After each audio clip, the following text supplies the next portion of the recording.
অস্তিত্ব সংকটে উত্তর আমেরিকার মেগা সিটি মেক্সিকো সিটি।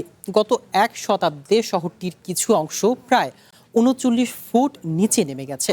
পরিস্থিতি এখন এতটাই উদ্বেগজনক যে শহরটি দেবে যাওয়ার দৃশ্য মহাকাশ থেকেও স্পষ্টভাবে ধরা পড়েছে।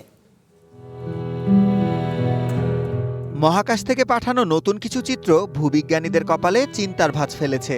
নাসা এবং ভারতের মহাকাশ গবেষণা সংস্থা ইসরোর যৌথ উদ্যোগে পরিচালিত নিসার স্যাটেলাইট মিশন থেকে পাওয়া তথ্য বলছে, মেক্সিকো সিটি প্রতি বছর গড়ে প্রায় 10 ইঞ্চি করে মাটির নিচে তলিয়ে যাচ্ছে। 2,20,00,000 মানুষের এই বিশাল জনপদটি প্রতি মাসে প্রায় 2 সেন্টিমিটার করে দেবে যাচ্ছে। বিপর্যস্ত হচ্ছে গুরুত্বপূর্ণ অবকাঠামো। আন্তর্জাতিক বিমানবন্দর থেকে শুরু করে অ্যাঞ্জেল অব ইন্ডিপেন্ডেন্সের মতো জাতীয় স্তম্ভগুলো এই বিপর্যয়ের শিকার।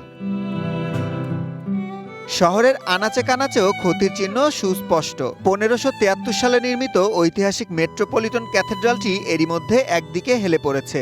অনেক পুরনো ভবনের তলদেশ থেকে মাটি সরে যাওয়ায় প্রবেশপথে নতুন করে বাড়তি সিঁড়ি যোগ করতে হচ্ছে। বিশেষজ্ঞরা বলছেন, শহরটি মূলত একটি প্রাচীন হ্রদের নরম কাদামাটির ওপর গড়ে তোলা হয়েছিল। তবে এই বিপর্যয়ের প্রধান কারণ মানবসৃষ্ট।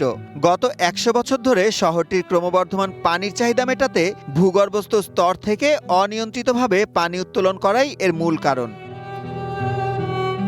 ভূগর্ভস্থ পানি কমে যাওয়ায় কাদামাটির স্তরগুলো সংকুচিত হয়ে আসছে, যার ফলে ভূপৃষ্ঠের ওপরের এই মেগাসিটি ধীরে ধীরে নিচে নেমে যাচ্ছে। 1950 সালের দিকে 18 ইঞ্চি করে ডেবে যাওয়ার রেকর্ড রয়েছে।